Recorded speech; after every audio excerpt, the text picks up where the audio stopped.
మన రిబ్ కేస్కి క్రింద భాగంలో మన వెన్నుముకని ఆనుకుంటూ డార్క్ రెడ్డిష్ బ్రౌన్ కలర్లో 2 పార్ట్స్ ఉంటాయి. వాటిని మనం కిడ్నీస్ అంటాం. ఇవి బీన్ షేప్లో ఉండి మన పిడికిలి ఎంత సైజులో ఉంటుందో అంత సైజులో మాత్రమే ఉంటాయి. ఒక్కొక్క కిడ్నీ పైన టోపీలో ఉండే ఒక చిన్న పార్ట్ ఉంటుంది. వాటిని యాడ్రినల్ గ్లాండ్స్ అంటాం. ఇవే మన బాడీకి అవసరమైన కొన్ని హార్మోన్స్ని రిలీజ్ చేస్తూ ఉంటాయి. అయితే కిడ్నీస్కి కొంచెం పై భాగంలో లివర్ ఉంటుంది. ఈ లివర్ బాడీకి రైట్ సైడ్ ఉండి ఎక్కువ ఏరియాని ఆక్యుపై చేస్తాయి. సో దానివల్ల ఆ లివర్కి క్రింద భాగంలో ఉండే ఒక కిడ్నీ క్రిందకి ఉంటుంది. అలాగే రైట్ సైడ్ ఉండే కిడ్నీ లెఫ్ట్ కిడ్నీ కంటే సైజులో కొంచెం చిన్నగా ఉంటుంది. అంటే 1 or 2 సెంటీమీటర్స్ మాత్రమే చిన్నగా ఉంటుంది. అయితే ఒక్కొక్క కిడ్నీకి 3 ట్యూబ్స్ కనెక్ట్ అయి ఉంటాయి. వాటిలో 2 బ్లడ్ని ట్రాన్స్ఫర్ చేస్తాయి.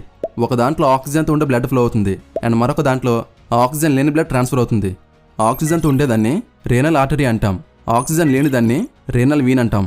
ఈ 2 డైరెక్ట్గా హార్ట్కి అండ్ కిడ్నీస్కి కనెక్ట్ అయి ఉంటాయి. అండ్ మరొక ట్యూబ్ని యూరేటర్ అంటాం.